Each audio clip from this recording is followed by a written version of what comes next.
ನಾವೇ ನೋಡಿಕೊಳ್ಳುತ್ತೇವೆ.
ದೃಶ್ಯ 11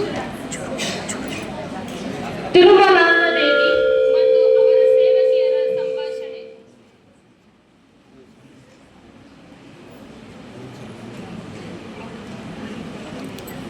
ನಂಜವೇ, ಅಕ್ಕನವರಿಗೆ ನನ್ನನ್ನು ಕಂಡರೆ ಎಷ್ಟೊಂದು ಅಕ್ಕರೆ ಅಲ್ಲವೇ?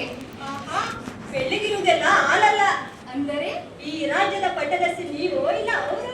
ಇದೇನು ಹೊಸದಾಗಿ ಕೇಳುತ್ತಿರುವೆ? ಎಲ್ಲರೂ ಅವರನ್ನು ಮಹಾರಾಣಿ ಎನ್ನುವುದಾಗಿರಲಿ, ನೀವು ಸಹ ಅವರನ್ನು ಮಹಾರಾಣಿ ಎನ್ನುತ್ತಿರಲ್ಲ. ಪಟ್ಟದರ್ಶಿ ಪಟ್ಟ ಕಣ್ಣು ಒತ್ತುವುದಕ್ಕೆ ಮಾತ್ರ, ನಿಜವಾದ ಪಟ್ಟದರ್ಶಿ ಅವರೇ. ನಂಜವೇ, ಹುಚ್ಚರಂತೆ ಮಾತನಾಡಿ ಹಾಲಿನ ಕೊಡದಲ್ಲಿ ಹುಳಿಯಿಂದಲೂ ನೋಡಲು ಬೇಡ. ಅಕ್ಕನಲ್ಲಿ ತ್ಯಾಗದ ಹೊಂಬೆಳಕು ಇರುವುದೇ ವಿನಃ ಸ್ವಾರ್ಥದ ಕತ್ತಲೆ ಇಲ್ಲ. ಅವರು ಎಂತಹ ತ್ಯಾಗ ಮಾಡಿ ನನ್ನನ್ನ ಈ ಮನೆ ತುಂಬಿಸಿಕೊಂಡರೋ ಅಂತಹ ತ್ಯಾಗದ ಮೂರ್ತಿ ಮೇಲೆ ಮತ್ತೆ ಮಾತ್ಸಾರ್ಯದ ಮಾತಾಡಿಯೇ ಜೋಕೆ.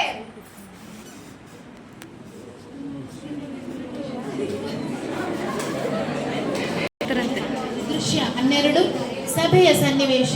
ಸಭೆಯಲ್ಲಿ ಕೃಷ್ಣ ದೇವರಾಯರು, ತಿಮ್ಮರಸರು, ತೆನಾಲಿ ರಾಮಕೃಷ್ಣ, ಚೀನಿ ಪ್ರವಾಸಿಗರು ಮತ್ತು ಆಪ್ತಲೋಹಿಗಳು.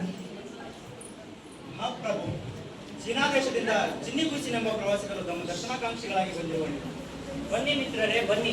ಹೊರದೇಶದಿಂದ ಬರುವ ಪ್ರವಾಸಿಗರು ನಮ್ಮ ಆತ್ಮೀಯ ಅತಿಥಿಗಳಿದ್ದಂತೆ. ನಿಮಗೆ ಯಾವಾಗಲೂ ಸ್ವಾಗತ. ಅಂದಾಗೆ ವಿಜಯನಗರ ಪ್ರವಾಸ ಮುಗಿಸಿದ್ದೀರಲ್ಲವೇ? ಎಲ್ಲಿ ನೋಡಿದರೂ ನಿಮ್ಮ ರಾಜ್ಯದಲ್ಲಿ ಪುಷ್ಟಿ ತುಷ್ಟಿ ಕಾಣ್ತಿರುವರು. ಜನರೆಲ್ಲ ಬಹಳ ಸಂತೋಷದಿಂದ ಇರುವರು. ಭವ್ಯವಾದ ಅರಮನೆಗಳೇ ಮತ್ತು ರಾಜ್ಯ ಬೀದಿಗಳಲ್ಲಿ ಅಸಂಖ್ಯಾತವಾದಂತಹ ವಜ್ರ ವೈಡೂರ್ಯಗಳನ್ನು ರಾಶಿ ಹಾಕಿಕೊಂಡು ವರ್ತಕರು ವ್ಯಾಪಾರ ಮಾಡುತ್ತಿರುವರು. ನಿಜವಾಗಲೂ ಇದೊಂದು ಸ್ವರ್ಗಭೂಮಿಯೇ.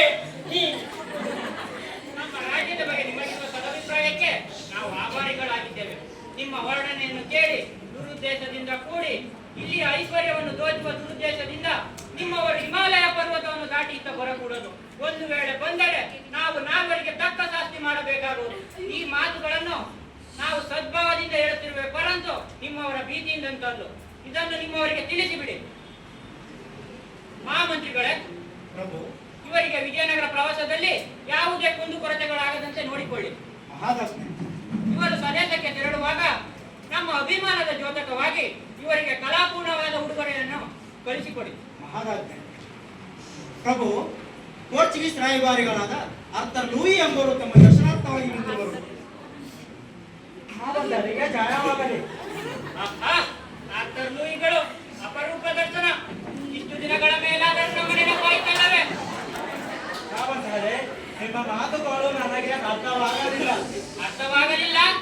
ನಾವು ನಿಮಗೆ ಕುದುರೆಗಳಿಗಾಗಿ 30 ಸಹಸ್ರಾವರಗಳನ್ನು ಕಳಿಸಿ 6 ತಿಂಗಳ ಮೇಲಾಗಿತ್ತು.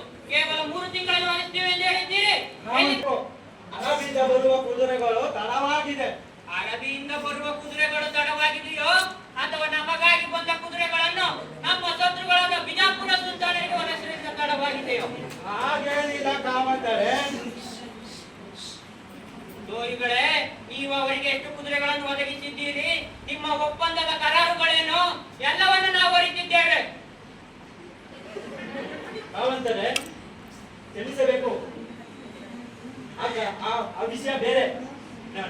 ನಿಮ್ಮ ಒಪ್ಪಂದಕ್ಕೂ ಏನು ಸಂಬಂಧವಿಲ್ಲ. ಯಾರು ಅಲ್ಲಿಂದವರು? ಇದು ನೇರವಾಗಿ ನಮಗೆ ಸಂಬಂಧಪಟ್ಟ ವಿಷಯ. ಎಲ್ಲಿಂದಲೋ ವ್ಯಾಪಾರಕ್ಕಾಗಿ ಬಂದ ನಿಮಗೆ ಜಾಗವನ್ನು ಕೊಟ್ಟು ಹಣವನ್ನು ಕೊಟ್ಟು ನಮ್ಮ ಶತ್ರುಗಳಿಗೆ ಒದಗಿಸಲು ನಿಮ್ಮ ಬಳಿ ಕುದುರೆಗಳಿವೆ, ನಮಗೆ ಒದಗಿಸಲು ಕುದುರೆಗಳಿಲ್ಲವಲ್ಲವೇ?